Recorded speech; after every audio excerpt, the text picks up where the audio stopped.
Bonsoir à tous, c'est Tambour Battant consacré cette semaine à la question « Les Français sont-ils vraiment nuls en économie ?» Alors pourquoi cette question?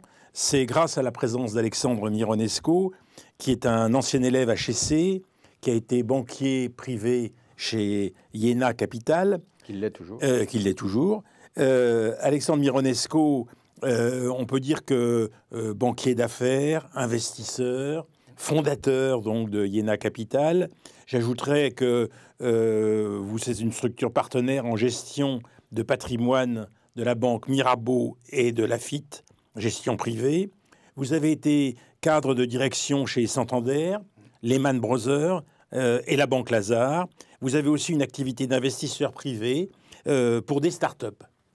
Alors, la première question que je voudrais vous poser, c'est que depuis qu'on a fixé cette émission grâce à vous, est paru on a eu entre les mains le livre de Pierre Robert qui s'appelle « Fâché comme un Français avec l'économie » chez Larousse, enquête sur un désamour qui nous coûte cher et qui répond exactement comme vous à la question, au fond, de savoir si véritablement les Français sont vraiment nuls en économie. Alors, dans ce livre, il y a une série de questions qui sont avancées sur lesquelles j'aimerais avoir votre point de vue. Pierre Robert analyse les causes du malentendu des Français par rapport à l'économie et les conséquences démocratiques, sociales de ce désamour. Il analyse 10 idées qui sont reçues en contradiction avec les faits économiques. Et il dit que l'ignorance à l'égard de l'économie est immense en France, alors même que la France dispose de nombreux économistes de talent. Il y a donc quand même une division. Cette ignorance, dit-il, se retrouve dans la classe politique qui accumule les idées fausses, les sophismes, les erreurs, pour le plus grand malheur du pays. Comme il a enseigné de nombreuses années en classe préparatoire économique et à l'université de Versailles-Saint-Quentin, Robert revient sur les causes et les conséquences de cette ignorance. Et ça fait prendre de mauvais choix aux hommes politiques, ça cause de mauvais votes, repoussant ou déformant les réformes essentielles, créant du chômage et de l'insatisfaction. Malheureusement, beaucoup sont ignorants, mais croient savoir, ce qui n'aide pas à résoudre, bien sûr, la fracture économique qui parcourt notre pays. Alors, je voudrais vous demander, au fond, si en face d'un livre comme celui-là, qui rejoint exactement la thématique de votre travail de préparation, si en face de ça, les Français doivent réfléchir au fait que ça ne va pas, leur point de vue sur l'économie, et qu'il faudrait qu'ils fassent des progrès. Absolument. Merci. Merci beaucoup, Antoine. C'est exactement ça. Je pense que le constat que fait M. Robert est clair. Il est évident. Moi, il me semble évident. Je donne quelques exemples, juste comme ça, une petite question. À votre avis, si on prenait comme ça 100 Français au hasard, combien parmi ceux-là savent, par exemple, que la comptabilité s'effectue en partie double? Très peu. J'en ai peur. Ceux qui ont une entreprise, mais... Ceux peut-être qui ont une entreprise, certainement, mais voilà, exactement. C'est rarissime. Concernant la finance, combien de Français comprennent exactement les métiers des banques, les divers métiers des banques, qui sont très, très variés, des assurances-vie, des gestionnaires d'actifs, sans parler des fonds de pension.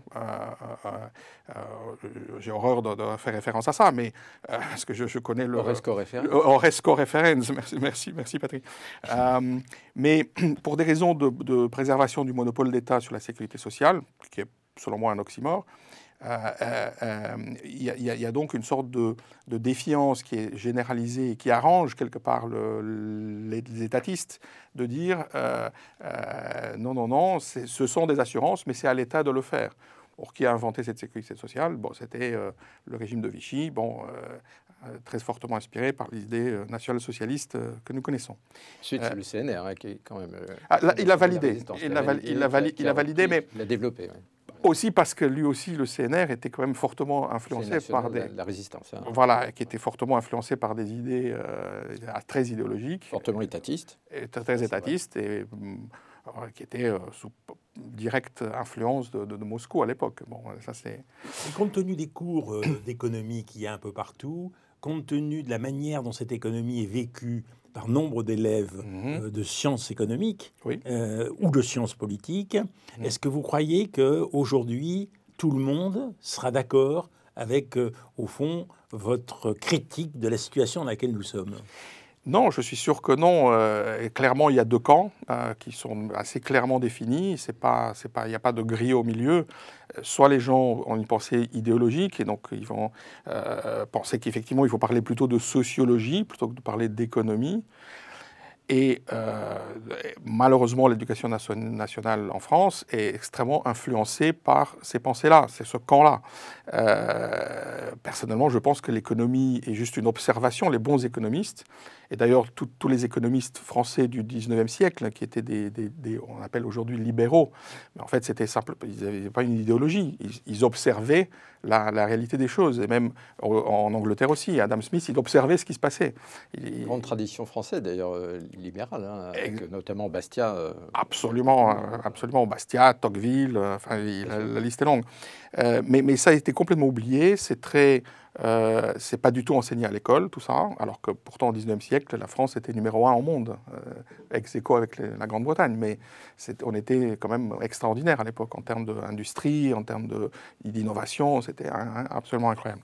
Quand on vous lit, on a l'impression que l'université est quand même responsable de la situation, dans la mesure où l'université, au fond, considère que l'économie est une science qui ne se limite pas aux mathématiques. Et donc, à partir de là, elle enseigne des choses qui sont pas fondamentales par rapport à l'économie. Exactement. Elle mélange en réalité beaucoup de concepts de sociologie, qu'elle met beaucoup plus en avant que les simples... avant même d'enseigner ce que c'est, par exemple... Hein, sciences économiques et sociales. Voilà, sociales. Les deux vont de pair. Le mot social vient tout de suite, et l'ensemble de ce qui est enseigné est quand même, malheureusement, infusé d'une idéologie antilibérale et égalitaire. Il y a encore quelqu'un qui tout très récemment a écrit un excellent livre sur la passion égalitaire des Français. C'est ce que rappelait déjà Chateaubriand, hein, la passion des Français pour l'égalité. Après, il faut faire une différence entre l'égalité, qui est quand même sur le fronton de nos mairies, qui est un des principes de la République et de la démocratie, et l'égalitarisme, qui est une crispation idéologique. Et là, on est d'accord. Bien sûr, les deux sont extrêmement différents, puisque l'égalité sur le fronton, bien sûr. C'est évidemment une égalité de droit, et donc absolument. Hein, et non pas une égalité d'avoir. De fait économique, oui. D'avoir, de fait économique. Alors que l'égalitarisme, lui, il insiste sur l'égalité des... C'est Gracchus Babeuf. C'est Gracchus Babeuf. Or, on sait que c'est impossible, parce que même si un jour donné, tout le monde commence avec la même somme sur son compte, le soir, elle sera très différente, donc en fonction de leur choix. Et ce qui est important, c'est le choix de l'individu, c'est pas que l'État lui impose quelque chose. Alors, est-ce qu'il ne faut pas observer exactement ce qui se passe dans les classes supérieures et est-ce que les conséquences d'une fiscalité trop lourde, de l'inflation, de l'endettement des États, de l'inflation législative, sont connues de façon un peu négative. Et en conséquence, ça expliquerait la situation de ceux qui devraient aller chercher l'enseignement de façon plus précise. Oui, moi je dirais aussi que quelque part le fait d'enseigner mal et de manière un peu biaisée l'économie, la finance, etc., permet aux hommes politiques et aux gens aux gouvernants de continuer à taxer, d'augmenter, de continuer à s'endetter et d'expliquer, toujours trouver des boucs émissaires tiers qui souvent... Prenons cet exemple de l'inflation. Vous parliez de l'inflation. L'inflation, tout le monde dit, non, c'est parce qu'il y a eu une crise des matières premières, il y a eu l'invasion de la Russie, etc. Non, l'inflation intervient lorsque vous augmentez la masse monétaire plus vite que vous n'augmentez la masse des richesses qui sont en face. Et ça, le bon sens le montre, parce que si vous augmentez la masse monétaire plus vite, un effet arithmétique. C'est un effet arithmétique. Chaque unité de monnaie il va falloir plus d'unités de monnaie pour en face des mêmes biens. Et l'inflation vient, selon moi, plutôt du fait qu'on a une politique extrêmement expansionniste monétaire, absolument le fameux quoi qu'il en coûte, mais qui n'était pas qu'en France, qui était commencé aux États-Unis. Déjà, entre l'an 2000 et l'an 2007, ça a créé la fameuse crise dite des subprimes. La crise des subprimes, on a dit que c'était la titrisation. Pas du tout. La crise des subprimes, c'est parce qu'on a augmenté le crédit de manière énorme, exponentielle, et augmenter le bilan des banques centrales de façon dingue, qui elles-mêmes monétisaient la dette de l'État. Et cet état de fait a créé de la monnaie. En fait, quand vous faites du crédit, quand l'État s'endette, c'est extrêmement inflationniste, parce qu'il crée de la monnaie en s'endettant. Et donc, cette création monétaire a produit cette inflation. Elle s'est d'abord vue dans les prix des biens réels, notamment l'immobilier. On a vu l'immobilier croître pendant 20 ans, 30 ans. L'immobilier a cru parce que la monnaie s'est dévaluée. Et on le voit maintenant qu'un kilo de tomates qui coûtait X francs, maintenant il coûte X euros. Mais c'est le même X. Alexandre Ionesco, oui. Est-ce que vous ne pensez pas que, au fond, ce que vous dites est entendu par une partie des Français comme étant idéologiquement très précis? Par exemple, si on prend la question en comparant ce qui fonctionne et ce qui ne fonctionne pas entre le Venezuela d'un côté et la Suisse de l'autre, c'est tout assez facile de constater l'échec du socialisme. C'est ce que disent des gens qui sont d'accord avec vous. Tout à fait. La victoire des libertés économiques pour permettre le développement d'un peuple, d'un pays, l'épanouissement du peuple. Absolument. Un certain nombre de gens qui ne sont pas d'accord avec vous politiquement ne vont pas vous suivre. Non, je sais. Donc, si vous voulez... Alors, est-ce que vous êtes d'accord pour considérer qu'il y a là un choix politique que vous avez fait? Forcément, puisque la politique, c'est l'affaire de tous. Et j'avoue que c'est quelque chose qui, moi... La police, oui. La police, bon, comme vous le savez, on en a parlé dans une précédente émission. Je suis né à Bucarest, en Roumanie, sous le régime communiste. J'ai vu ce que c'était l'étatisme poussé à bout. Il ne produit rien de bon. Ça finit dans des camps de concentration et des gens très malheureux. Et surtout, personne n'a rien, en fait, parce que la monnaie n'existe plus. Au Venezuela, vous parlez inventé le national-communisme. Oui. Il a inventé ce concept qui rappelle quand même de tendances assez terribles. Le national-socialisme, c'est son frère ennemi. Hein. On s'appelle le pacte Molotov-Ribbentrop. Bon, voilà. En tout cas, pour revenir à l'éducation, donc le fait de mettre en avant beaucoup trop de concepts de sociologie, ça nous aide beaucoup de concepts marxistes qui sont mélangés là-dedans. Qu'est-ce qu'on s'aperçoit de quoi? On s'aperçoit, par exemple, une étude qui a été réalisée une dizaine d'années par l'IREF sur des manuels, un ensemble de manuels scolaires, a trouvé que, le rôle de l'entrepreneur dans l'entreprise et de l'entreprise dans la création de richesses sont occultés. Sur 400 pages, l'entreprise n'occupe généralement qu'une petite dizaine de pages. L'entrepreneur est absent des manuels. Le marché et la mondialisation sont abordés négativement car défaillants, entre guillemets. Le mot social est le mot le plus utilisé dans les manuels. L'État est toujours présenté comme l'acteur économique principal, car c'est un régulateur indispensable. Les auteurs des manuels sont tous enseignants. Aucun représentant de l'entreprise n'a participé à la réalisation des manuels. Et la revue Alternative économique détient le monopole des citations. Vous voyez bien qu'on a un problème même de description du réel. Pour décrire le réel correctement, qu'est-ce que c'est une entreprise? Pour que les Français comprennent comment elle fonctionne, où elle se fait la prise de risque, comment se font les allocations de ressources. En fait, quand on vous lit, on se rend compte que ce qui est significatif à vos yeux, c'est un dévoiement de l'éducation nationale. Je voudrais y revenir parce que ça me paraît absolument fondamental. L'éducation économique et financière, au sein des programmes de l'éducation nationale et des médias, joue effectivement un rôle très important, c'est d'accord. Mais est-ce que l'économie est si mal enseignée que ça par l'éducation? Étant donné que, en fonction du point de vue de ceux qui enseignent, on a des enseignements différents, est-ce que vous pouvez accepter de généraliser de façon abstraite de cette façon? c'est pas vraiment une généralisation. D'abord, c'est pas abstrait du tout. C'est-à-dire que ce que je dis moi, je constate des choses. C'est des constats qui sont très clairs. D'une part, les Français ne comprennent pas grand-chose à tout ça, si j'ose dire, sur l'économie, la finance. Bon.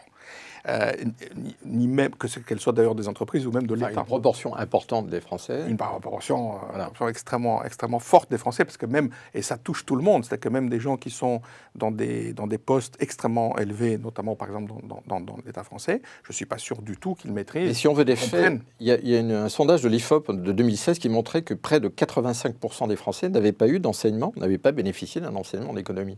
Absolument. Que ce soit dans le secondaire ou le supérieur. Mais exactement. Ce qui est assez énorme. Voilà, absolument. Moi, par exemple, cette histoire de comptabilité en partie double dont je parlais en début, moi-même, je ne l'ai apprise qu'une fois que j'ai passé des concours et que je suis entré dans une grande école. Ouais. Et ce n'est que là que je l'ai apprise. On devrait l'enseigner au collège. On devrait enseigner quelques notions fondamentales de comment des fonctionnements fondamentaux de ce qui nous fait vivre ensemble, tous, parce que nous vivons de tout ça tous les jours. Nous achetons des biens, nous rêvons de partir en vacances. Tout ça, c'est possible. Comme M. Jourdain, nous faisons de l'économie tous les jours sans le savoir. Exactement, absolument. C'est exactement ça. Est-ce que cette situation de manque ne vient pas de quelque chose de particulier ? Parce que, certes, il y a des manques, mais en même temps, est-ce que vous ne croyez pas qu'il y a aussi des acquis ? C'est-à-dire des gens qui croient qu'il y a un enseignement de l'économie, que l'économie c'est comme ça, que l'économie ça passe par le marxisme, et vous le contestez. Je le conteste absolument. Je considère, revenons au 19e siècle. Au 19e siècle, les économistes français, anglais aussi français, que ce soit outre-Manche, il y avait Locke, Bentham, Adam Smith bien sûr. De chez nous, il y a eu, il y a très longtemps, Turgot, il y a eu Condillac, etc. Puis ensuite, il y a eu, bien sûr, Germaine de Stel, Benjamin Constant, Alexis de Tocqueville, Jean-Baptiste Say, etc. Et surtout Frédéric Bastiat. Quel manuel scolaire parle de ces gens ? Ces gens-là étaient des gens pragmatiques. L'énorme problème du marxisme, c'est que c'est idéologique. À partir du moment où vous êtes dans l'idéologie, vous avez une idée d'une finalité et vous voulez tout faire, tout expliquer. Et vous tordez les statistiques telles notre cher Ionesco, compte tenu de tout ça, comment est-ce que vous expliquez qu'il y ait des succès dans l'enseignement de l'économie en France? C'est-à-dire il y a des prix internationaux. On a des prix Nobel. Je n'ai pas cité Nobel, j'ai dit des prix internationaux, oui, pour ne pas le gêner, qui sont attribués à des Français. Moi, j'aimerais que vous m'expliquiez pourquoi de tels succès de l'enseignement à l'échelle internationale sont obtenus à côté de M. Mironesco que vous êtes et qui dit le contraire. Alors après, Jean Tirole n'est pas d'obédience marxiste, que je sache. Non, Jean Tirole, c'est peut-être l'exception qui confirme la règle, comme diraient certains. Oui, en effet, il y a des penseurs qui essayent de s'affranchir du carcan idéologique, mais malheureusement, ils sont extrêmement minoritaires, ils finissent par se taire. J'ai plus entendu parler de Jean Tirole depuis un petit moment, après ces fameux prix, mais c'était il y a déjà une douzaine d'années. Et donc c'est pour moi, tout ça, c'est biaisé. Il faudrait revenir. Qu'est-ce qu'on pourrait faire ? On pourrait d'abord faire en sorte essayer de dépoussiérer la partie idéologique qui n'a rien à faire là. Ça n'a rien à faire dans l'instruction. L'instruction. Ce que dit Michel Pébreau, ancien grand patron, il dit la microéconomie est une science. Il n'y a rien d'idéologique là-dedans. C'est cela qu'il faut enseigner. Absolument. Et la macro aussi, d'ailleurs. Et la macro aussi. Mais dans la macro, là, il y a une dimension. Je me permettrais de compléter ce que dit Michel Pébreau, pardon, de ce manque d'humilité, mais la macro et la microéconomie, l'économie en général, est quelque chose de neutre. C'est une observation du réel et une façon donc l'aborder comme une science et non pas un savoir idéologique. Exactement. Un pseudo-savoir. Exactement. C'est quelqu'un qui étudie les coléoptères, il observe les coléoptères. Il ne dit pas tous les coléoptères devraient être rouges ou bleus. Voilà. Alors que nous avons des profs qui disent tous les coléoptères bleus doivent être peints en rouge. Point. Et on sait bien où ça mène. Alors, il y a quand même beaucoup de gens qui vont dans votre sens. Je pense à Charles Wiplos, par exemple, qui est professeur émérite d'économie au Graduate Institute de Genève, et qui dit « Oui, les Français sont nuls en économie, ils ne sont pas les seuls d'ailleurs. » Bon, la seule exception, ce sont les petits pays très insérés dans les échanges internationaux.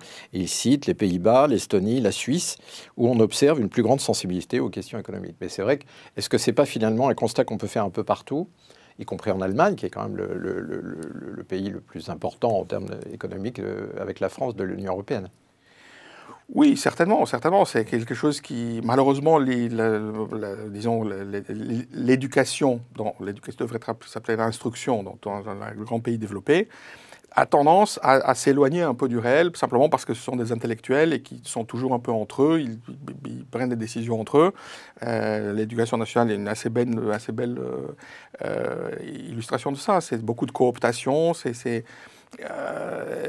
n'y a aucune idée un tout petit peu contradictoire n'y pénètre. Donc, par conséquent, l'ensemble de la population est éduquée dans ce sens-là. Et du coup, il y a une certaine prise de conscience qui a été faite quand même. Il y a eu des missions qui se sont succédées depuis 2007, je crois. Et il y a eu le Conseil pour la diffusion de la culture économique, créé par Thierry Breton, présidé par Claude Perdriel, et qui voulait qui regrettait que l'économie, justement, ne soit pas enseignée aux lycéens et aux collégiens.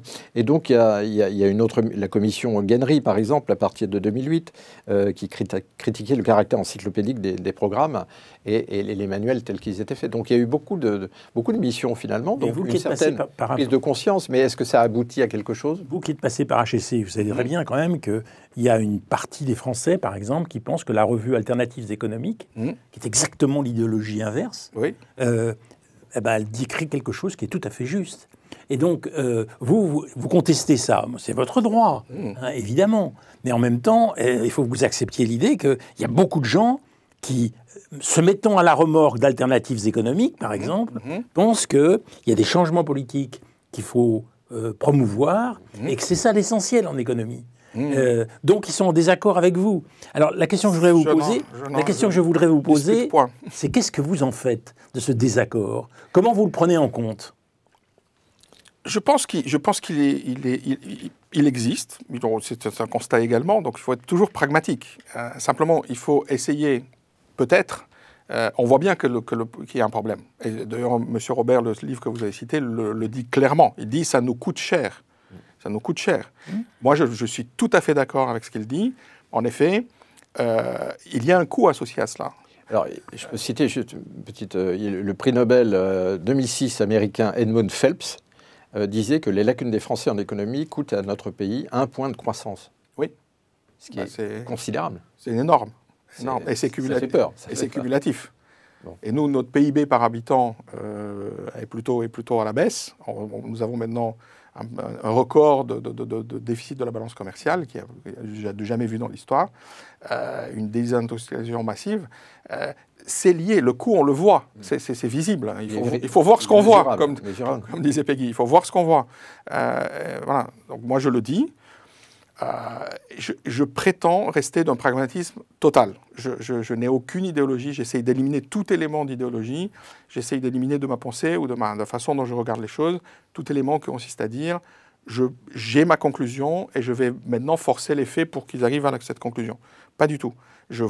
La conclusion que je vois, moi, elle est visible. Le constat est clair. Dans ces cas-là, je vous pose la question suivante. Pierre Robert dit, par exemple, que le marché du travail et le chômage, les finances publiques, finance et économie de marché, Europe et mondialisation, ce sont des mythes. Et c'est à partir de ces mythes qu'on arrive à quelque chose de faux.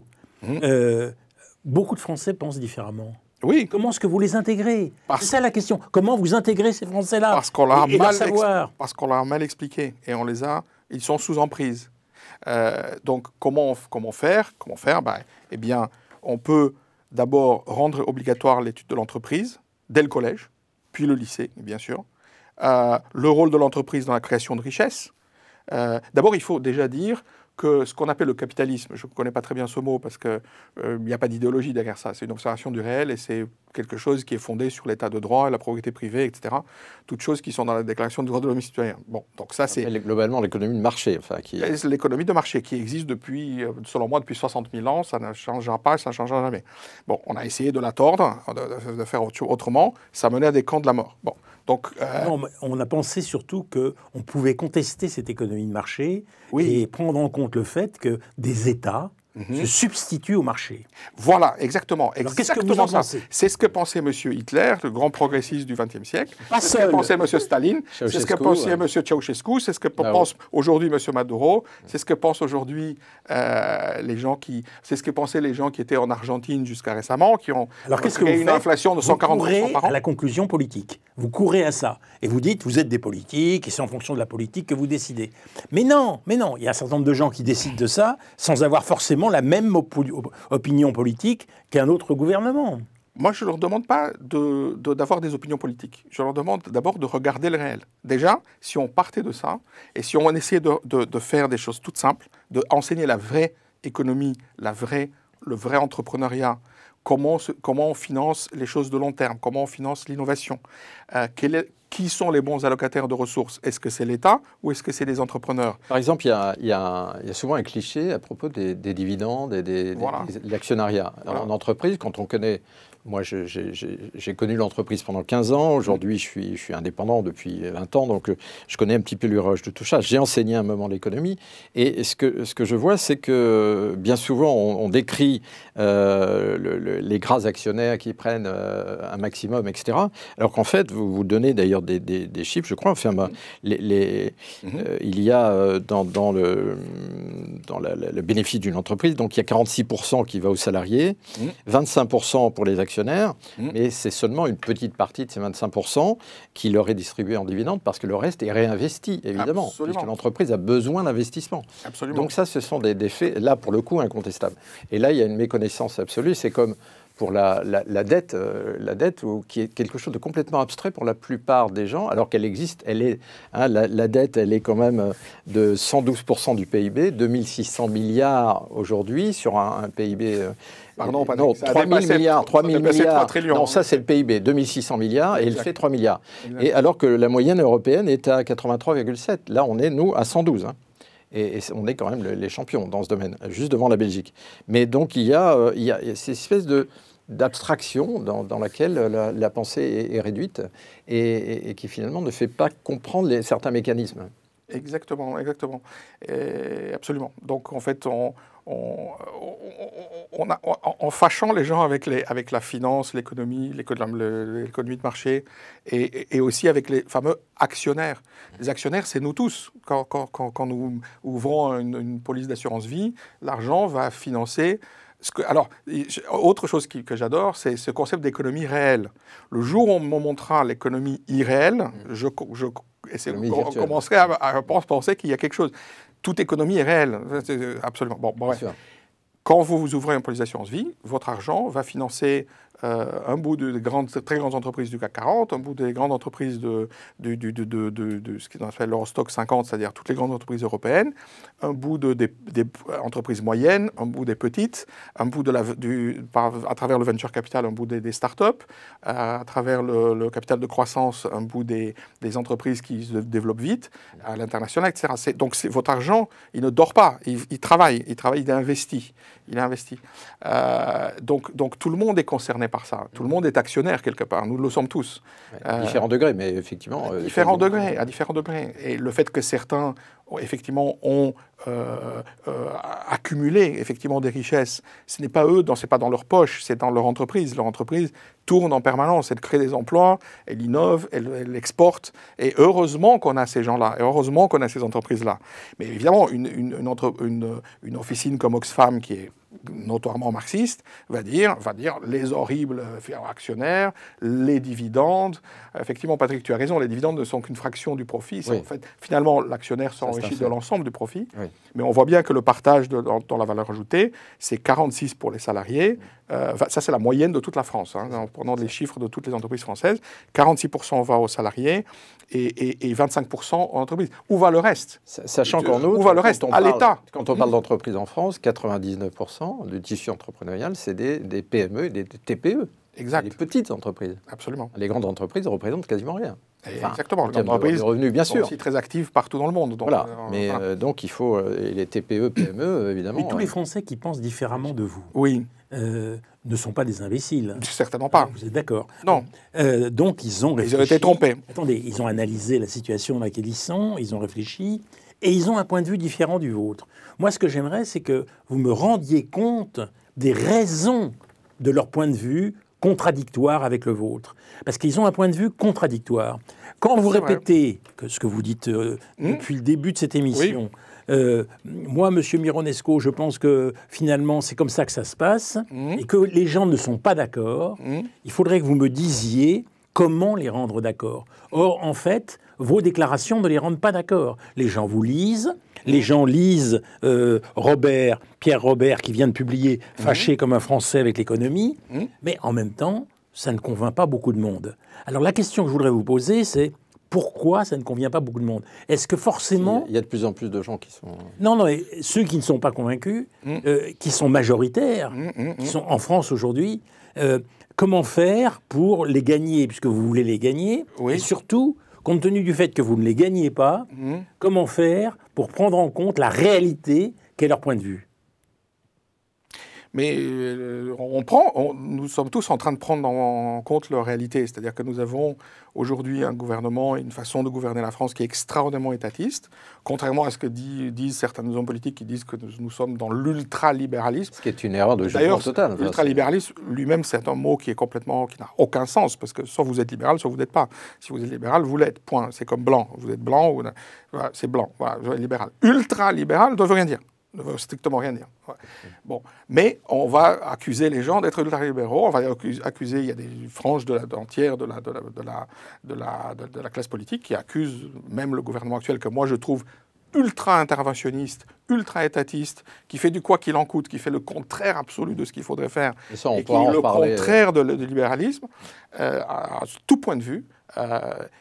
Eh bien, il y a des gens qui les accusent quand même d'être ultralibéraux. Donc on voit bien qu'il y a un problème, ça profite à quelqu'un. La question que je me pose, c'est comment faire pour que la majorité des Français qui sont conscients de points de vue différents sur l'économie, qui sont conscients des contradictions qu'il y a entre ce que vous dites et ce que disent ceux qui sont les héritiers du marxisme, les héritiers d'une gauche française qui a joué un rôle important.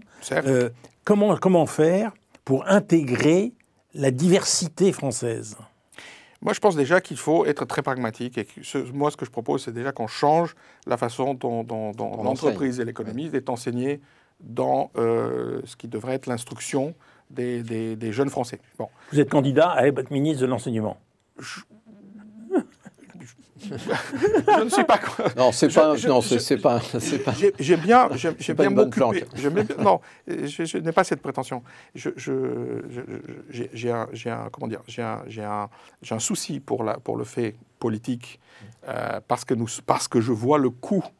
Je vois ce qu'on perd, je vois ce qu'on laisse sur la table aux Suisses, aux Allemands, aux pays baltes, on en parlait, qui maintenant ont des économies florissantes. Même la Roumanie, mon ancien pays, on n'en parle jamais, mais il y a une croissance de 5% par an. C'est pour ça qu'on n'en parle pas d'ailleurs, parce que ça se passe bien.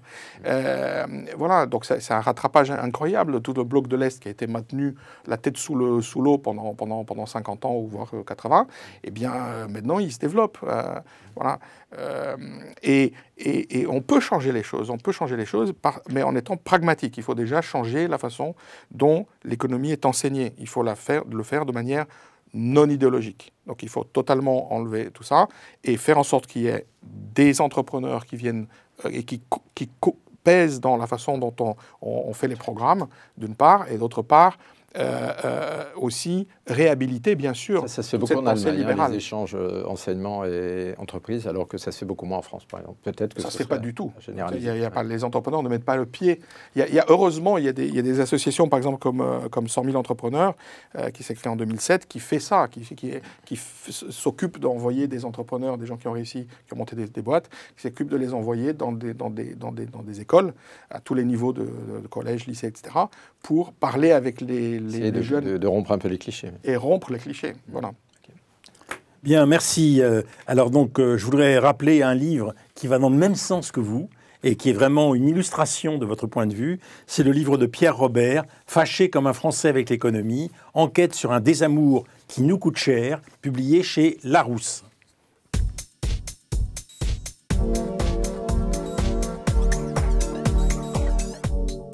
Les Français sont-ils vraiment nuls en économie? Deuxième partie. Nous avons face à face Alain Lemasson et André Fourcent. Alain Lemasson, bonjour. Vous êtes ancien élève de l'INSEAD et de Centrale. Vous êtes chroniqueur aux Échos et à Capital. Vous êtes un ancien banquier. Et en même temps, au fond, vous avez fait de l'enseignement. Et comme on a mis en cause l'enseignement et qu'on a posé le problème de l'enseignement en France, moi j'aimerais que vous me disiez, vous, Alain Lemasson, ce que vous pensez de l'enseignement aujourd'hui. En économie, évidemment. Avec plaisir. L'enseignement de l'économie en France est biaisé. Et je dirais que les Français sont non seulement nuls en économie, ce qui n'est pas très gentil pour eux, mais ils sont devenus méfiants. Et c'est une méfiance qui a des conséquences dont on parlera peut-être, une méfiance qui a des conséquences politiques, géopolitiques, etc. Les enseignants, la mise en cause des enseignants.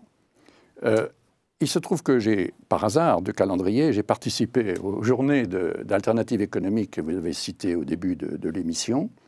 Pourquoi? Parce que ça fait 3 années consécutives que je vais à cette manifestation annuelle pour essayer de percevoir en contact direct, en écoutant dans les amphis, en discutant avec les gens, qu'est-ce qui a fait naître, qu'est-ce qui relie ces enseignants. C'est principalement des enseignants qui participent à tout cela.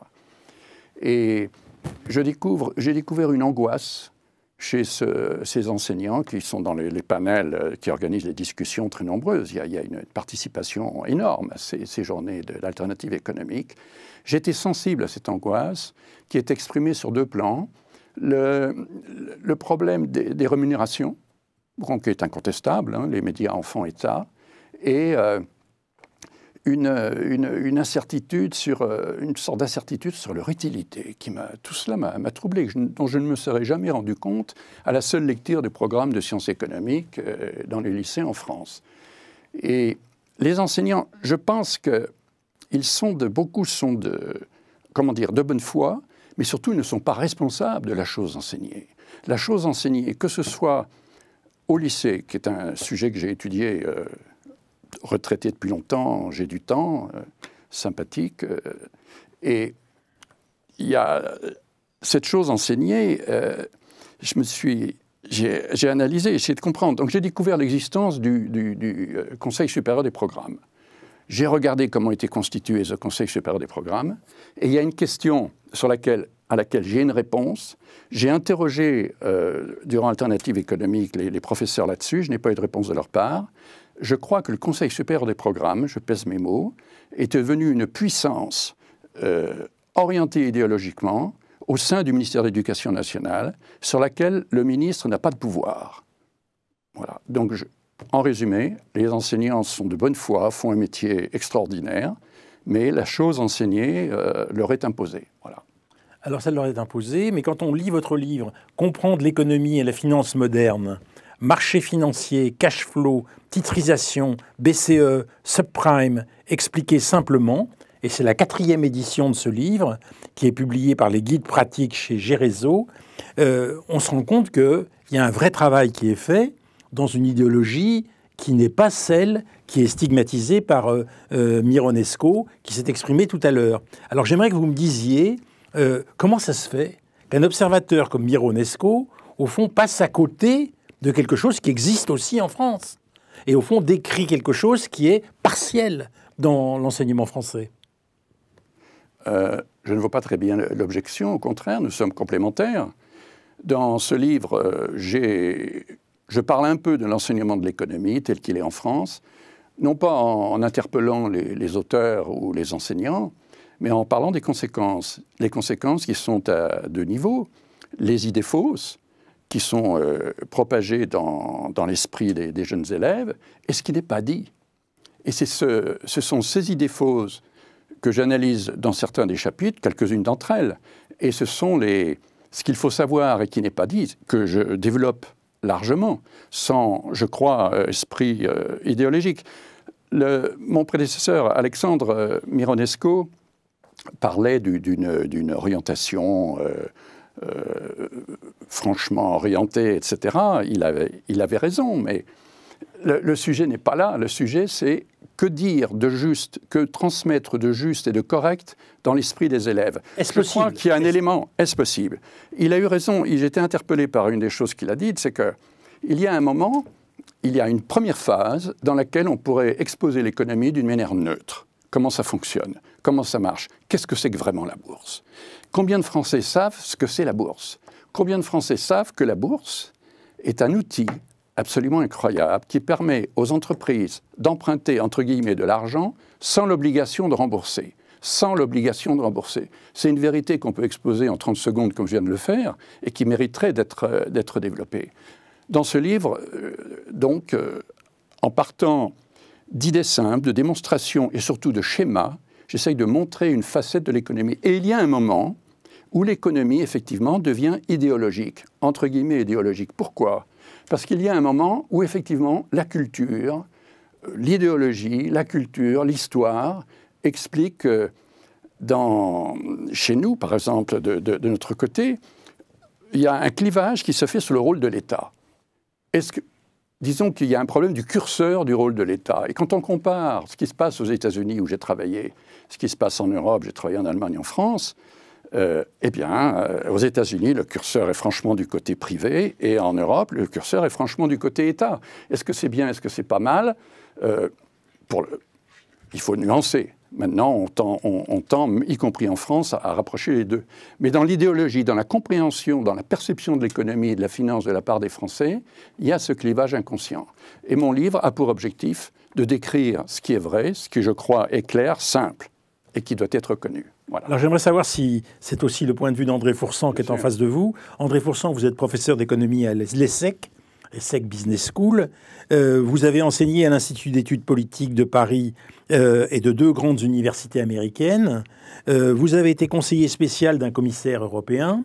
Vous êtes membre du Conseil économique et environnemental et député européen. Vous avez été auteur de L'économie expliquée à ma fille aux éditions du Seuil, auteur de Comment réussir notre transition économique chez Libri Nova, et puis auteur de La mondialisation racontée à ma fille aux éditions du Seuil. Alors, j'aimerais que vous me disiez s'il y a un retard de compréhension de la situation en France ou si vous êtes d'accord avec ce que vient de dire Alain Lemasson. Je vais répondre, je n'évade pas la question. Hein. Nous sommes d'ailleurs, je crois, assez d'accord sur beaucoup de choses. Mais je crois qu'il faut revenir au cœur de ce qu'est l'analyse économique. Et c'est là qu'il y a de nombreux malentendus qui expliquent certains des biais idéologiques ou la confusion entre l'idéologie et l'analyse économique. Bon, ma formation est anglo-saxonne, américaine, hein, vous l'avez peut-être deviné.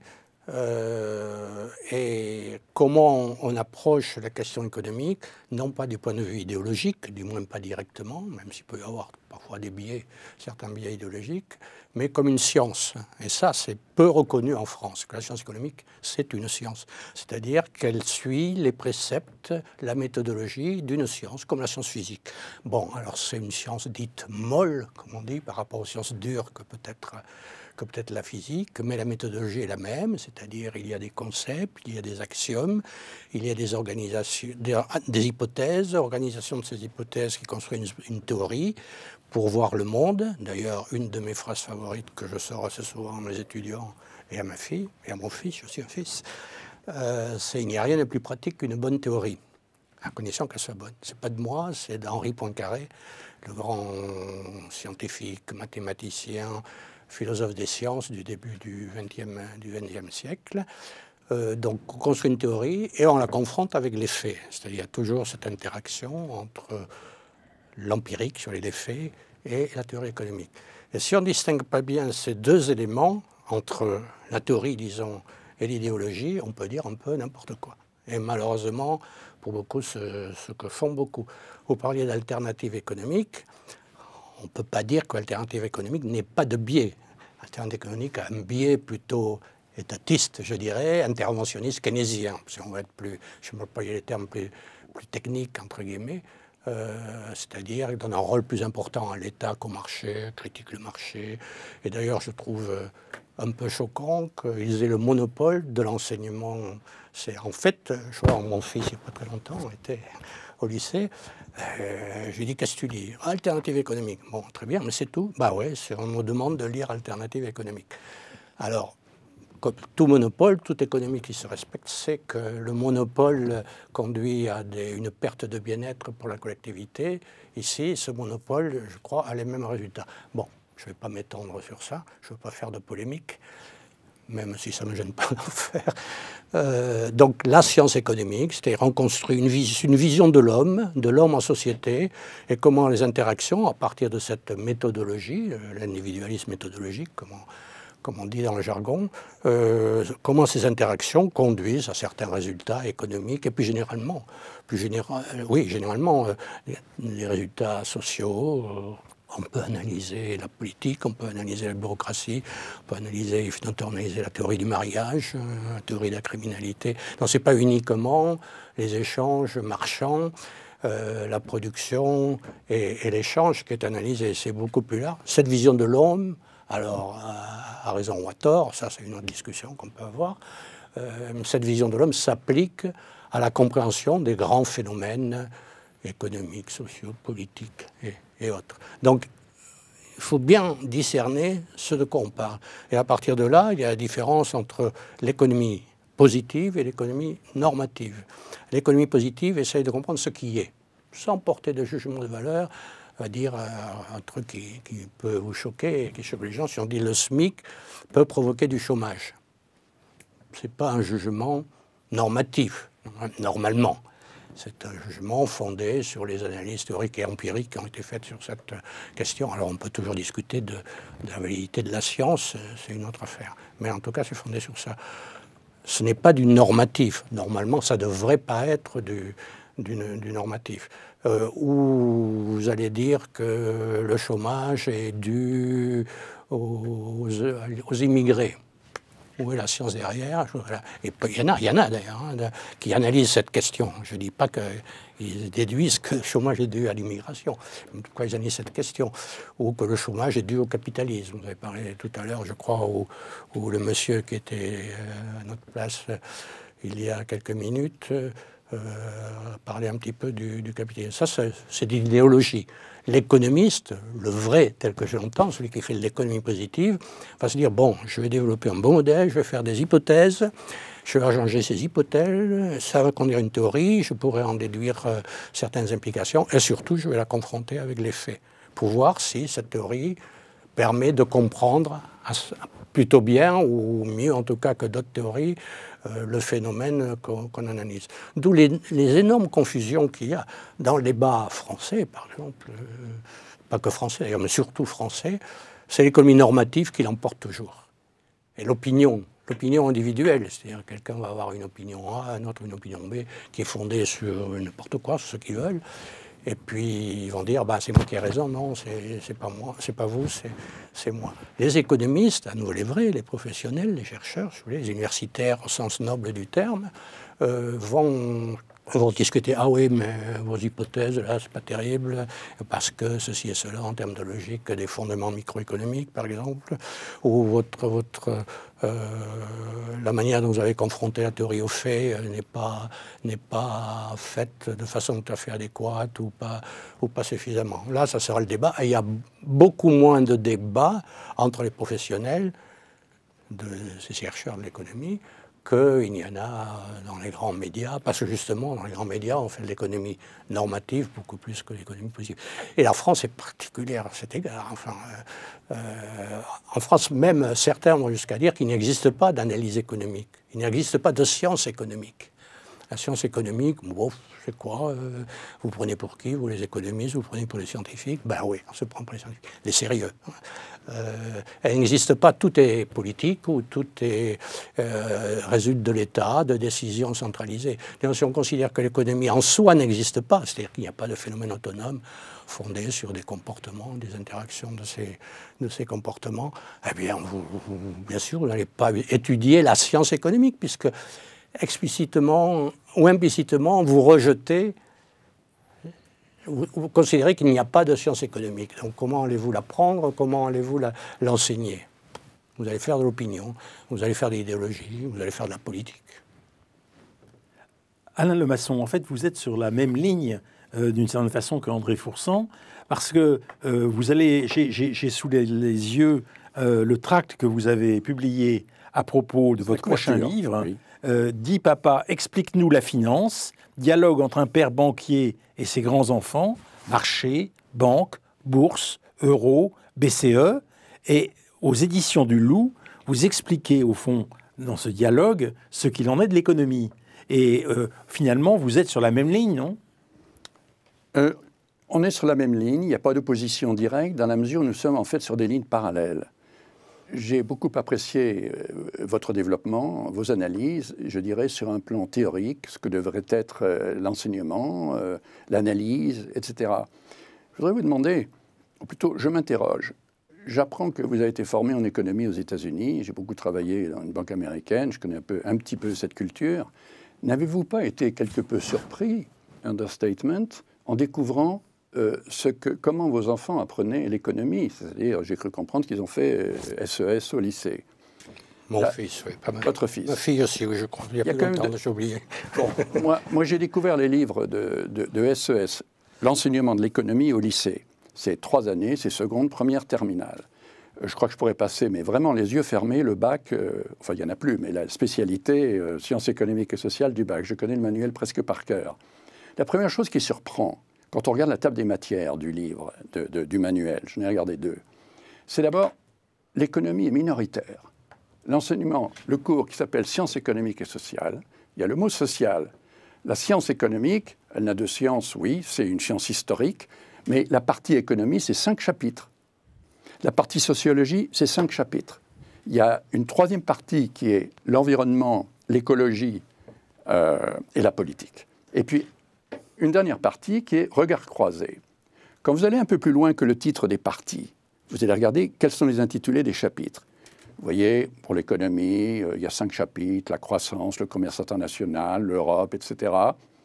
Et puis, en regardant les 3 lignes qui résument chacun de ces chapitres, on voit l'apparition du mot inégalité dans 2 des chapitres de la partie qui est consacrée à l'économie. Tout ça pour dire que l'économie est minoritaire.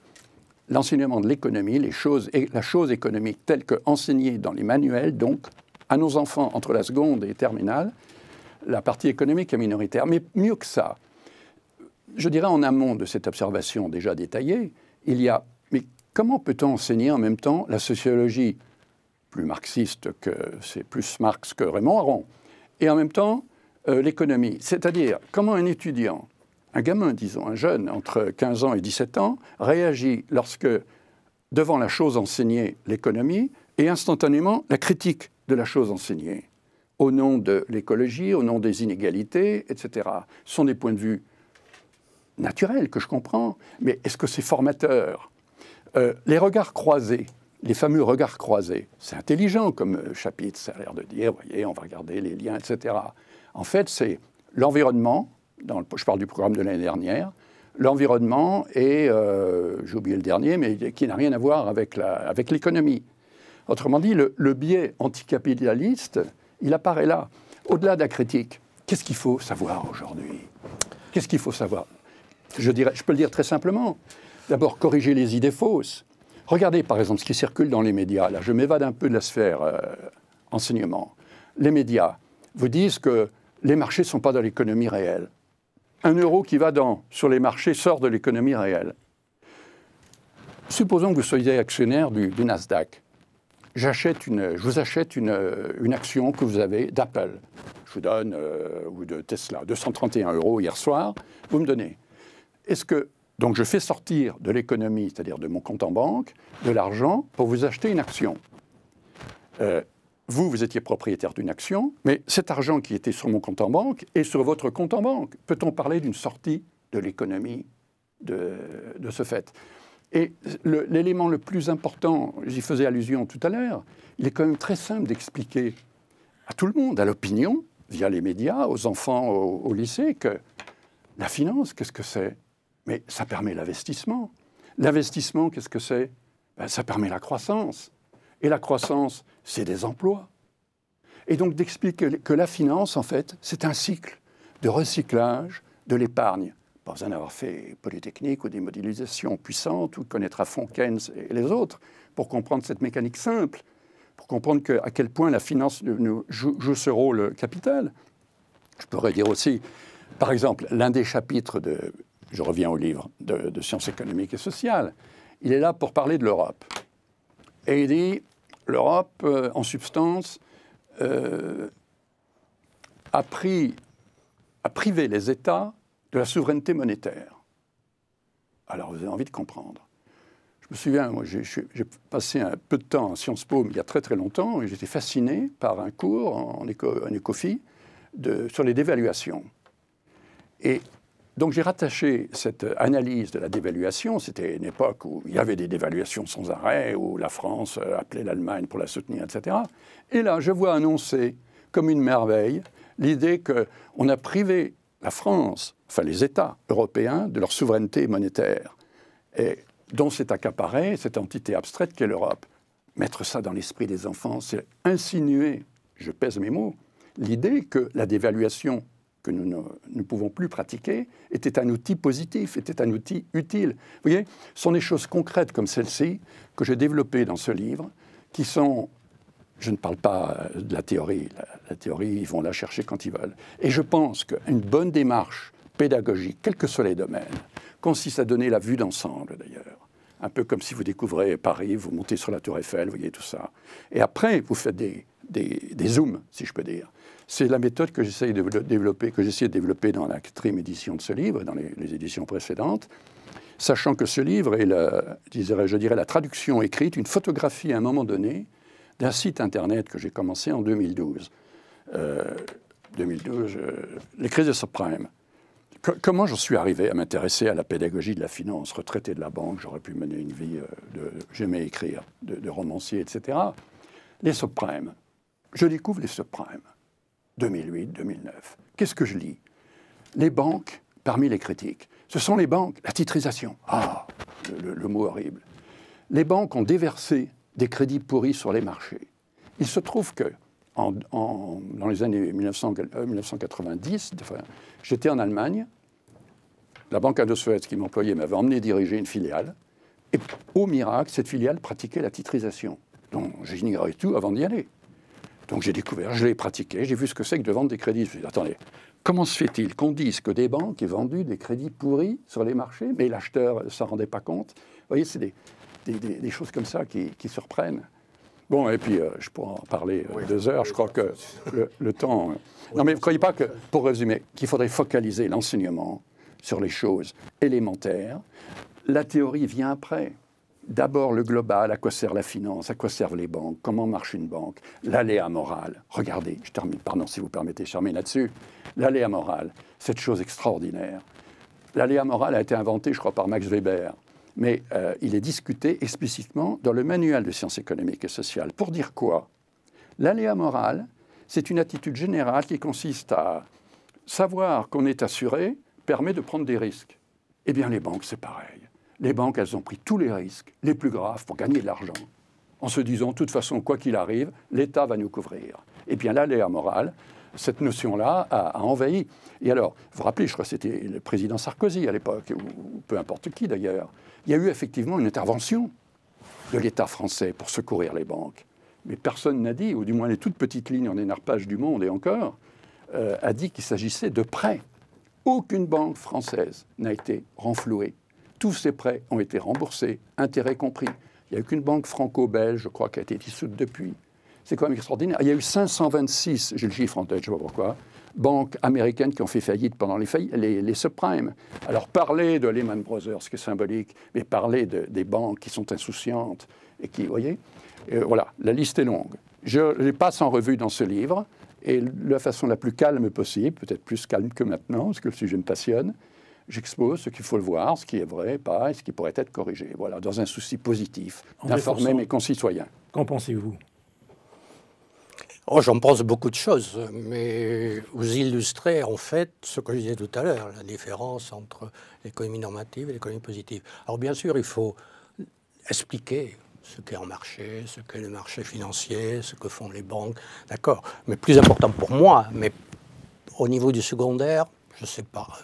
Bon, mon bouquin, puisque vous parlez de votre bouquin, je parle un peu du mien, l'économie expliquée à ma fille, s'adresse, je l'ai écrit en visant des gens qui ne connaissent pas l'économie ou qui s'y intéressent, des jeunes, 17, 18 ans, des gens qui sont curieux, qui veulent comprendre de façon simple, mais sérieuse quand même, mais conviviale. J'essaye d'avoir un ton, un style convivial, sérieux mais léger, de la légèreté sérieuse, je veux dire, du sérieux léger, comme vous voulez, je disais. Les mécanismes, moi je crois beaucoup qu'on comprend le monde, et l'économie notamment, à partir du moment où on comprend les mécanismes. Bien sûr, il faut avoir les définitions d'abord. Si on ne sait pas de quoi on parle, bon, on raconte n'importe quoi. Mais ce sont les mécanismes, c'est-à-dire comment on analyse objectivement toutes ces questions. Et puis voilà, et puis ce qu'est le taux d'intérêt, ce que font la création monétaire avec les banques, les problèmes de la croissance, les problèmes de l'emploi ou du chômage. Et c'est moi je parle du côté enseignement à l'université ou supérieur, dans les grandes écoles, puis je suis professeur dans une grande école. On leur enseigne la théorie économique et la comparaison, la confrontation de cette théorie économique avec les faits, bien sûr. Il y a toujours ce va-et-vient. C'est ce qu'on enseigne en étudiant supérieur. Dans le secondaire, je ne sais pas, je serais plus prudent, je ne sais pas très bien. Mais en tout cas, je pense que déjà, on peut leur enseigner les grands mécanismes, les grands principes de l'analyse économique. Là, je parle de l'analyse économique. Et en chemin, il faut savoir de quoi on parle, donc il faut avoir des définitions, c'est certain. Mais les concepts, l'analyse, la théorie, je suis désolé, mais bon, il n'y a rien de plus pratique qu'une bonne théorie. Je vais vous la ressortir 15 fois, si vous voulez, avant la fin de notre discussion. J'ai une autre phrase favorite, peut-être je vous la placerai tout à l'heure. Alain Lemasson, est-ce que vous pensez qu'à partir de là, au fond, l'essentiel est d'ignorer le lien qu'il y a entre certaines théories philosophiques et l'économie?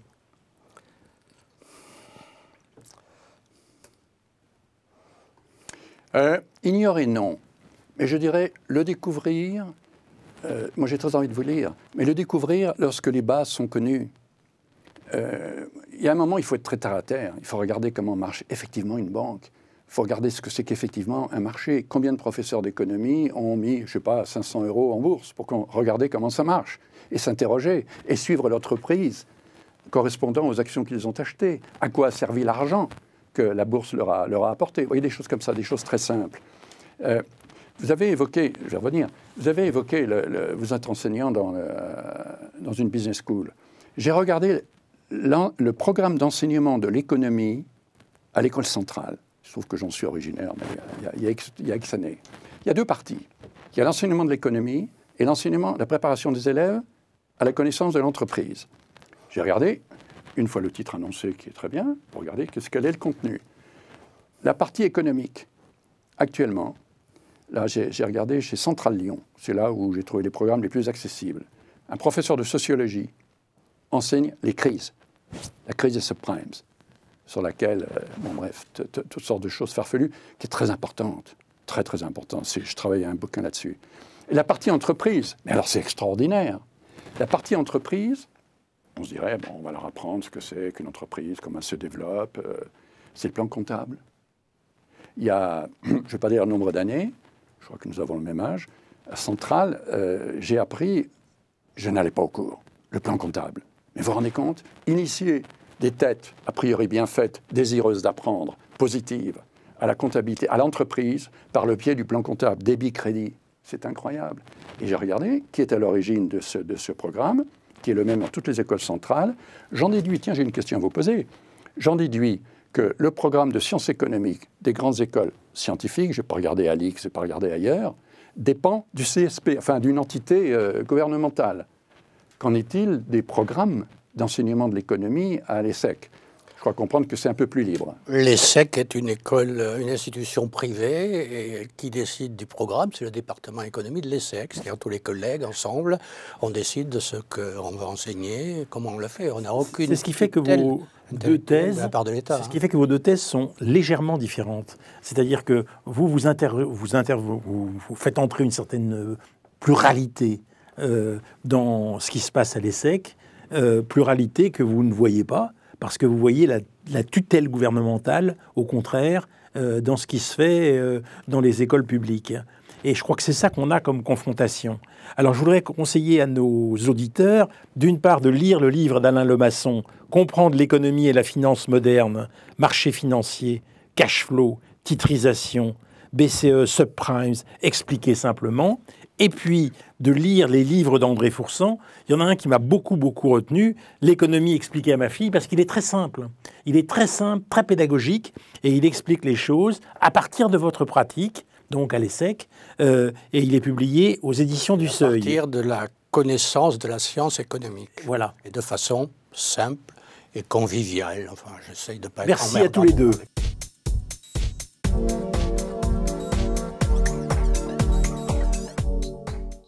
Les Français sont-ils vraiment nuls en économie? Troisième partie.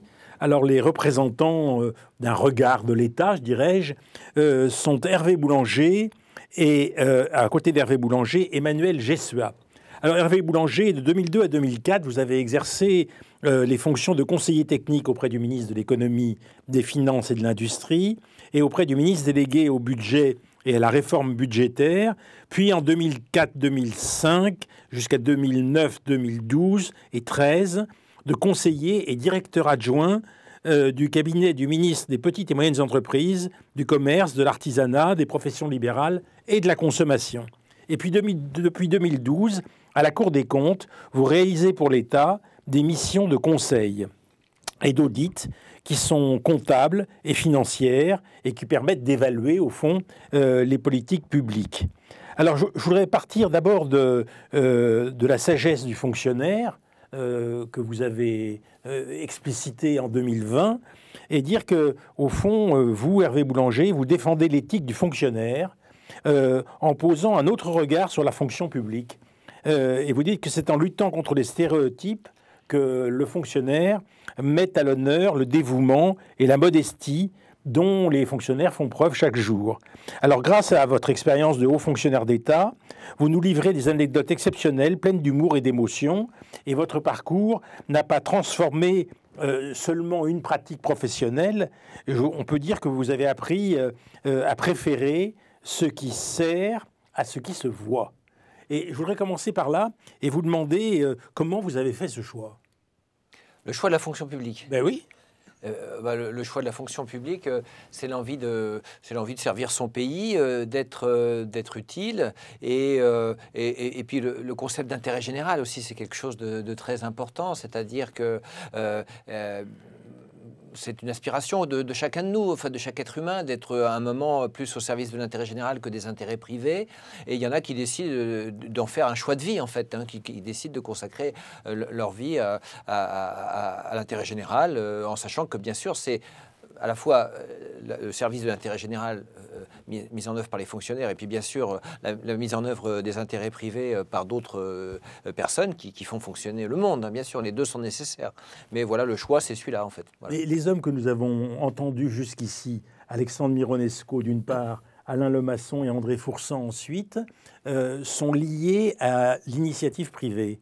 Oui. Et sont liés à une vision qui n'est pas majoritaire, je dirais, dans l'enseignement, et j'imagine que comme fonctionnaire, vous l'avez constaté, c'est-à-dire que la plupart des jeunes voient quand même ce qu'il en est, je dirais, de l'investissement public, des choix publics, des choix politiques, et ne traitent pas exclusivement du choix privé qui a été mis en avant jusqu'ici. Oui, alors c'est difficile de généraliser parce que, en fait, ce qu'il faut comprendre, c'est que la plupart d'entre nous, on est en fait dans une filière, un groupe humain dans lequel on se situe par rapport à ses parents, sa famille, et qui fait que vous avez des gens qui ne fréquentent de par leur environnement que des gens du secteur privé, qui sont dans le monde de la petite entreprise, qui sont d'autres qui sont dans des généalogies de fonctionnaires, petits, moyens, grands. Et en fait, il n'y a pas souvent de brassage. Donc quand on dit les enfants, on ne leur présente qu'un monde, eh bien, oui et non, parce que certains vivent au milieu. Ils ont un père cordonnier, un oncle garagiste, un grand-père chef d'entreprise. Donc ceux-là, ils vivent dans le monde de l'économie, ils baignent dedans. Hein. Et puis il y en a d'autres, effectivement, qui sont dans une sociologie plutôt administrative, d'État. Il se trouve que la plupart des professeurs, effectivement, on trouve qu'ils se situent souvent dans une sociologie de fonctionnaires. Donc effectivement, on peut imaginer qu'il y a un biais, effectivement, des enseignants du fait du monde culturel dans lequel ils vivent. Ça, on peut le dire. Vous, du fait de votre statut, donc vous voyez les choses. Quel est votre constat sur le sujet que nous avons abordé? Les Français sont-ils vraiment nuls en économie? Vous avez tendance à dire qu'ils ont plutôt une bonne compréhension des phénomènes qui les touchent directement. Hein, les phénomènes, tout ce qui interagit dans leur vie quotidienne et qui fait qui atteint le pouvoir d'achat, les problèmes d'énergie, etc. Mais qu'ils ont plus de difficultés à appréhender l'équilibre global et en gros la macroéconomie, celle qui régente un petit peu la vie de l'État notamment. Et donc, où le bas blesse alors, selon vous? Alors avec vous, justement, il y a Emmanuel Jessua qui est conseiller référendaire à la Cour des comptes. Vous êtes rapporteur au Conseil des finances publiques, ancien élève de l'ENSAE et de l'École normale supérieure. Vous avez été pendant 6 ans directeur des études de Rexecode, un centre de recherche pour l'expansion de l'économie et le développement des entreprises. Est-ce que vous avez au fond le même point de vue qu'Hervé Boulanger ? Moi, je suis venu à la fonction publique par le prisme en fait, de l'analyse économique. J'avais hésité à faire de la recherche en économie, mais j'avais un souci effectivement de la macroéconomie, d'avoir une vision globale des choses. Et voilà, je suis fils de prof, et donc la fonction publique a toujours été quelque chose. D'économie à la Panthéon-Sorbonne. Et donc j'ai toujours été une sensibilité particulière à l'intérêt général. Je ne pense pas que l'État ait le monopole de l'intérêt général. On peut tout à fait concourir à l'intérêt général dans des activités qui relèvent davantage de la sphère privée, mais en tout cas, c'est une manière naturelle d'y contribuer. Et du coup, je me suis intéressé à qu'est-ce qui pourrait faire que mon pays soit plus dynamique, plus riche, qu'il y ait moins de pauvreté, moins de chômage, etc. Et donc, je me suis spécialisé finalement dans l'analyse de politique économique, le conseil de politique économique. J'ai travaillé longtemps à la direction du Trésor. Et puis, je l'ai fait en faisant un pas de côté à Rexecode, d'une manière un peu plus indépendante, en intervenant justement davantage dans les médias.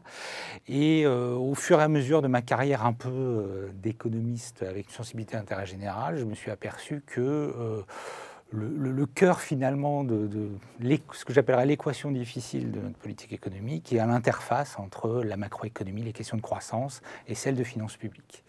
Et que là s'y joue quelque chose qui relève de nos préférences collectives qui ne seraient pas totalement cohérentes. Alors peut-être pour répondre à votre question, justement, les Français sont-ils nuls en économie? La question est un peu provocante, volontairement j'imagine.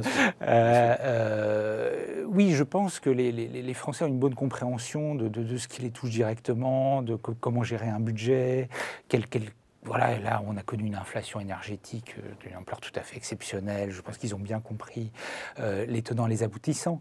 Ils peuvent bien comprendre la situation économique dans laquelle se situe l'entreprise dans laquelle ils travaillent, par exemple le secteur dans lequel ils travaillent. Par contre, là où c'est plus compliqué, c'est lorsqu'il y a des interactions plus complexes qui se mettent en place et arriver à penser à un équilibre global dans lequel se résout finalement le jeu des interactions complexes entre mes actions et celles des autres. Par exemple, ça peut être, voilà, moi je travaille dans une entreprise et puis tout d'un coup la concurrence s'intensifie, je le vois d'un mauvais œil parce que peut-être que mon entreprise va avoir plus de mal à garder la tête hors de l'eau, mais au niveau global, il va y avoir plus d'entreprises qui vont se créer, plus d'emplois, peut-être plus d'innovation, des produits de meilleure qualité. Un autre exemple, par exemple, c'est, on pense souvent lorsque les prix de l'immobilier augmentent, il faut à ce moment bloquer les loyers. Mais si je bloque les loyers, loyer, il y aura peut-être moins d'incitation à ce moment-là à proposer son logement pour les bailleurs à la location. Et donc, in fine, il y aura une raréfaction du marché locatif. Ce qui va, donc voilà, c'est tout ce genre de mécanismes qui sont parfois difficiles à appréhender. Alors, il y a cet éternel malentendu sur la dépense publique. Alors, la dépense publique, personne, en gros, ne maîtrise ça parfaitement, sauf vous, peut-être, évidemment. Mais en tout cas, maîtriser la dépense publique, c'est impossible. Rappelons ça atteint 56%.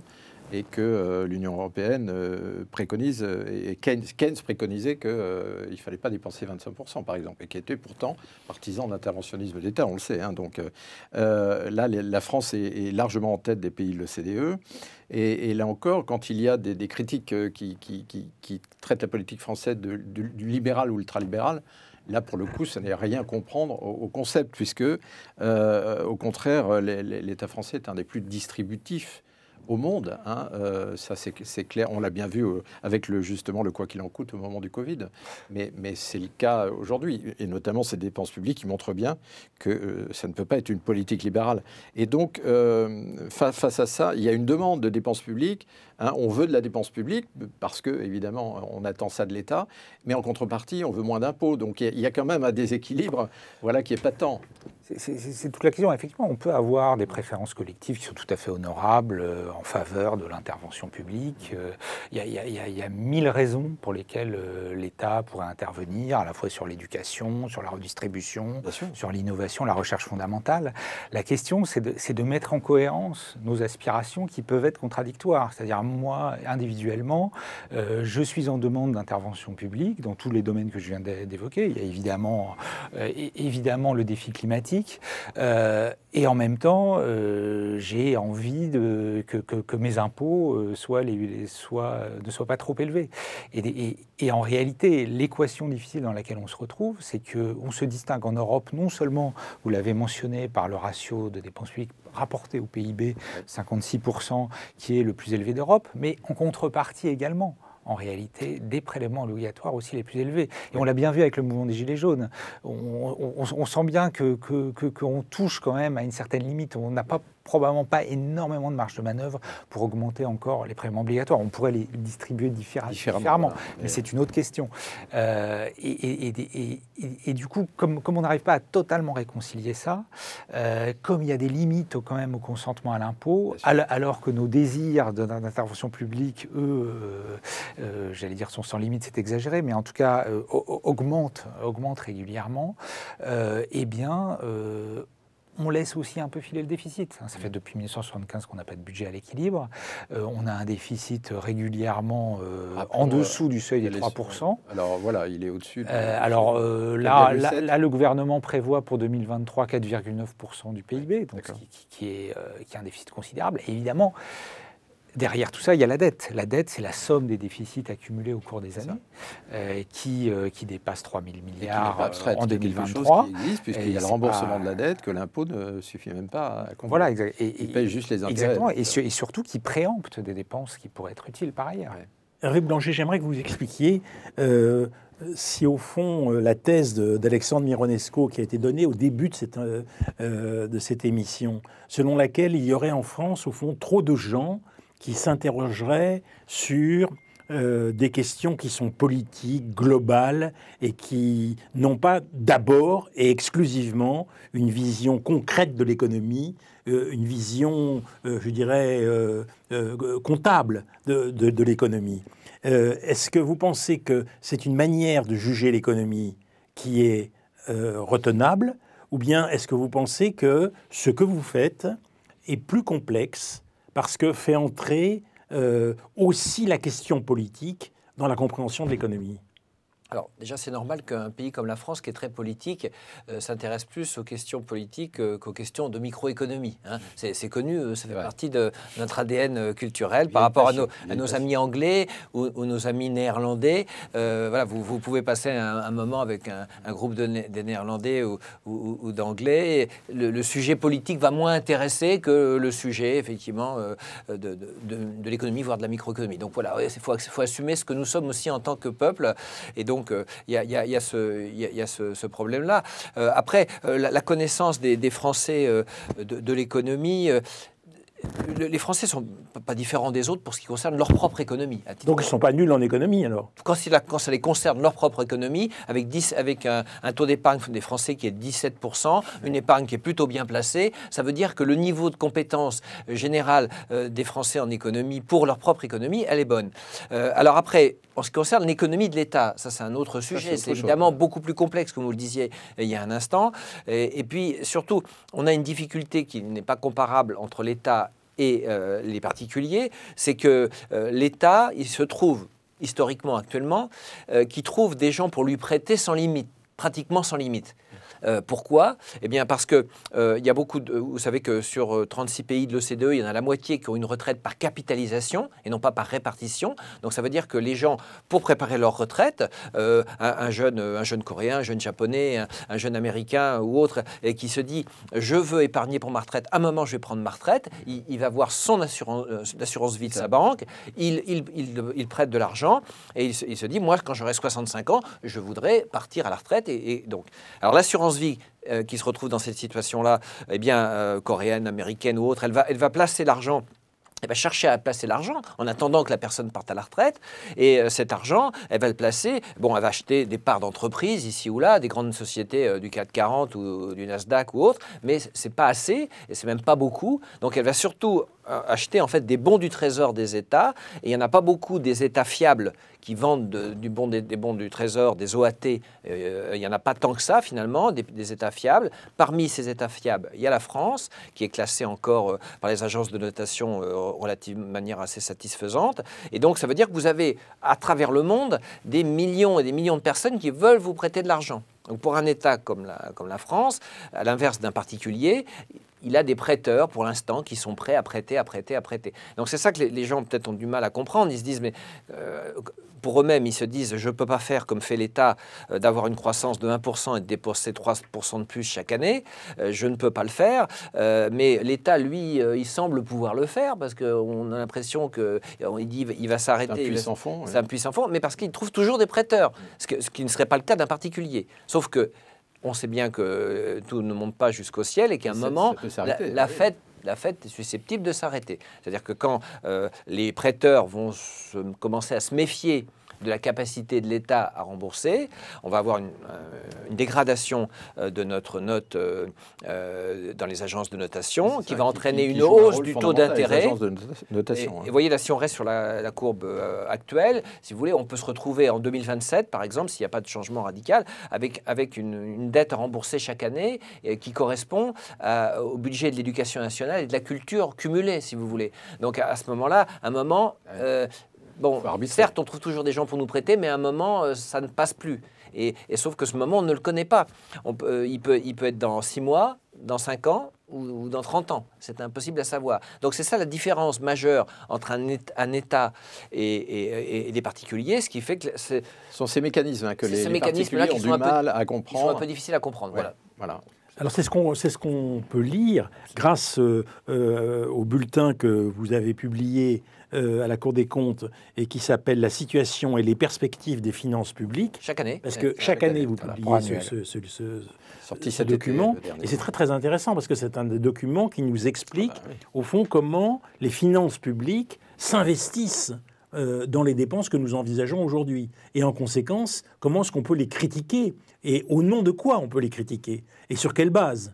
Et quand on sait qu'en France, il y a des gens qui, comme l'a très bien expliqué Alexandre Mironesco, au fond, n'ont pas le souci d'avoir une vision politique, mais d'abord le souci d'avoir une vision économique, mais qu'il y a aussi des gens qui ont le souci d'avoir une vision politique, eh bien, vous décrivez bien, je dirais, cette contradiction qu'il y a dans la perception de la situation par les citoyens français.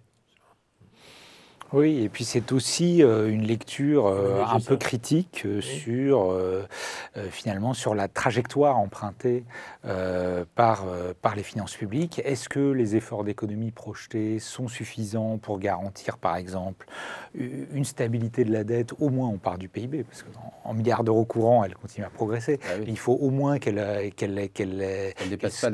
n'augmente pas indéfiniment. On part du PIB, voire même ce serait préférable qu'elle commence à refluer, car on est plus de 12 points au-dessus du niveau d'avant-crise, hein, donc de 2019.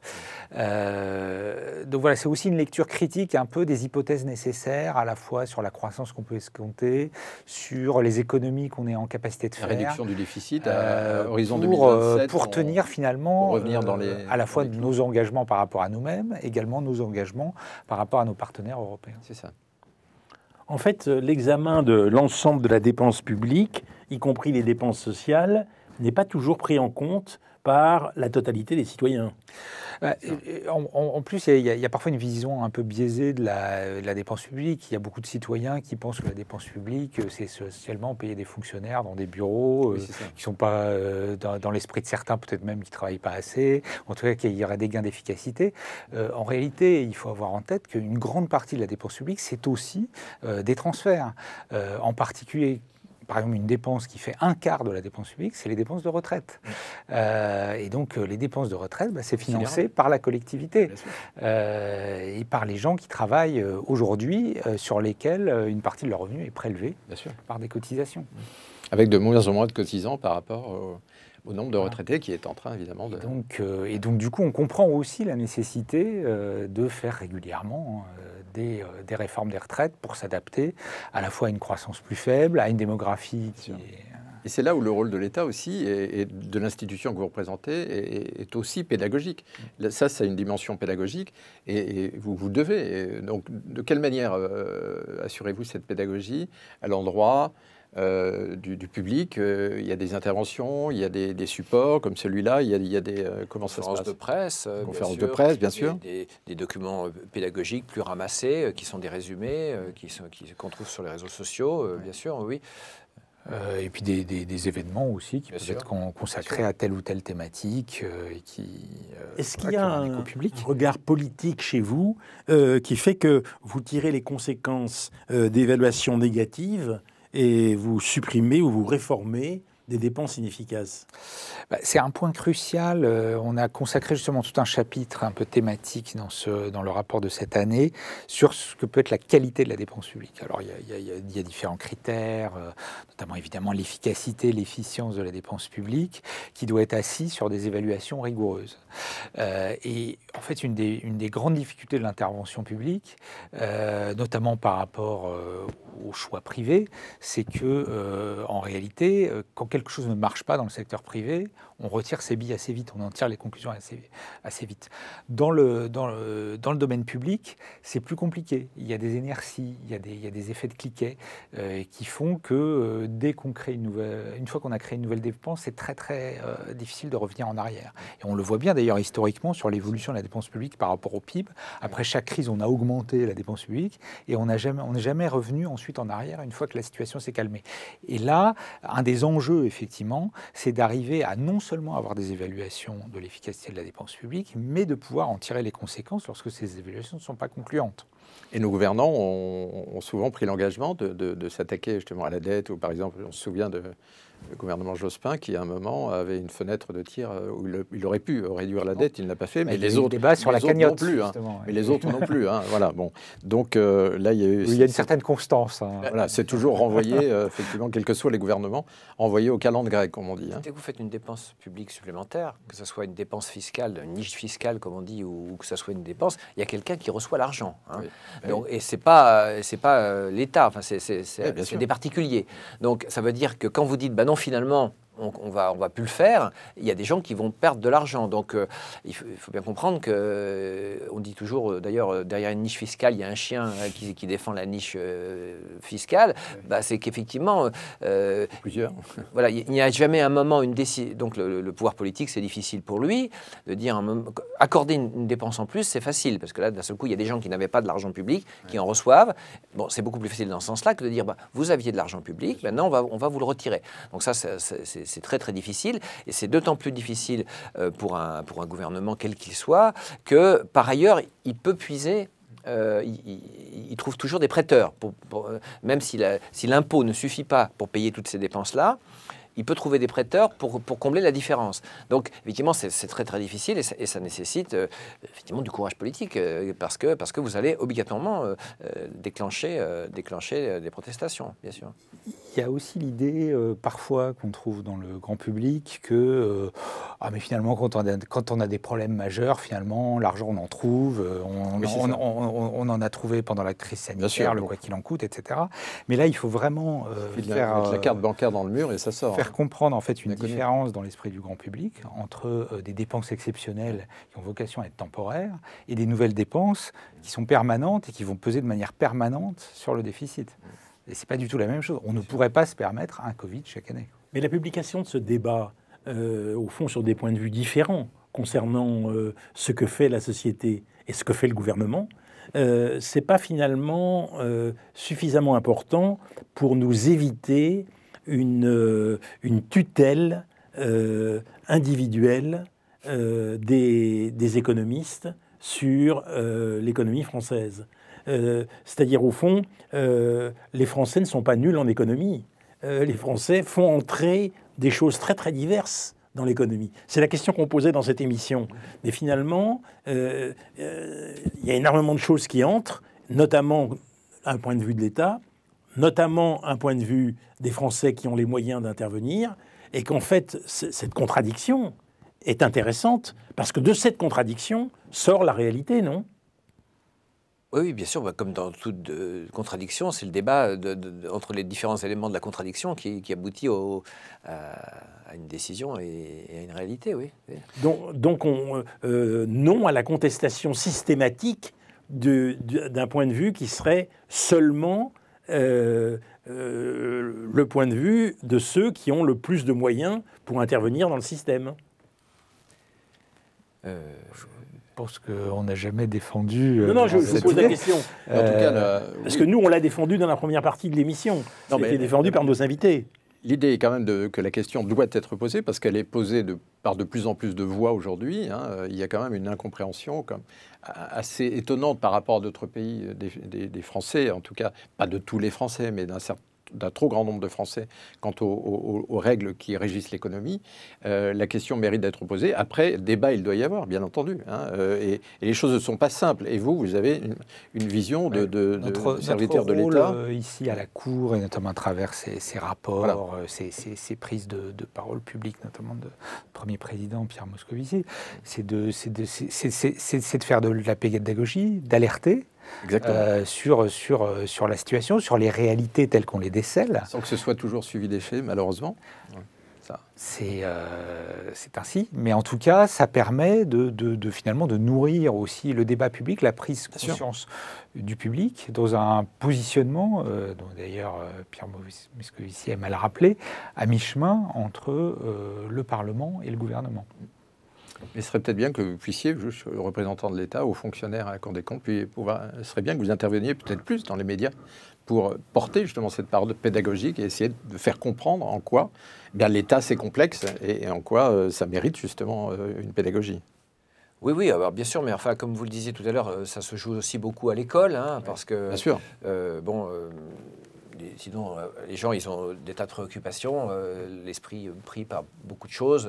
Le rôle fondamental, c'est celui de l'école, bien sûr. Donc, ça se joue bien sûr beaucoup à l'école que là, les structures sont faites.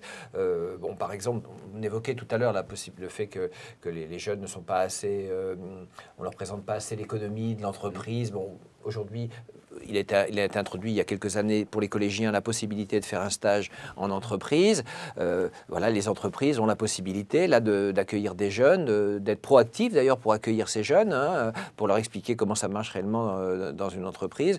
Donc voilà, c'est des possibilités qui existent pour faire connaître. Parce que dans des pays comme l'Allemagne, je sais que ça se passe de manière beaucoup plus fluide et que les entrepreneurs interviennent, que ce soit à l'université, dans le secondaire, etc., beaucoup plus qu'en France. En France, ça se fait. Hein. Il y a des cercles comme ça qui proposent justement aux entrepreneurs d'aller porter, non pas la bonne parole, mais porter justement une parole pédagogique dans les centres d'enseignement. Mais ça reste en France encore un peu freiné par peut-être une défiance vis-à-vis de l'entrepreneuriat, vis-à-vis de l'entreprise. En tout cas, merci à tous les deux, Hervé Boulanger et Emmanuel Jespin, de ce que vous apportez, je dirais, comme vision globale de la société française par rapport à l'économie et à la vision de la situation économique. Moi, maintenant, nos téléspectateurs vont fermer leur télévision. Je voudrais leur dire quelque chose. C'est qu'il est absolument indispensable de réfléchir à la diversité des points de vue sociétaux sur cette question de l'économie. C'est une question qui ne peut pas être enregistrée, je dirais, de façon partisane seulement. C'est une question qui mérite qu'on regarde non seulement ce que les gens qui pensent comme nous pensent et manifestent et éventuellement font connaître, mais qu'on regarde aussi ce que les autres disent et qu'on essaye de prendre la mesure de la diversité de ce qui est en cours. Et pour ce faire... C'est ce qu'on a tenté de faire ici. C'est ce qu'on a tenté de faire ici, et c'est la raison pour laquelle nous pensons que la lecture des livres de nos invités est absolument décisive. Et de ce point de vue, je voudrais vraiment insister sur l'importance du livre que vous publiez, que vous dirigez, ce document « La situation et les perspectives des finances publiques », publié par la Cour des comptes. C'est un document absolument capital si on veut prendre en compte justement cette diversité. Merci. Merci.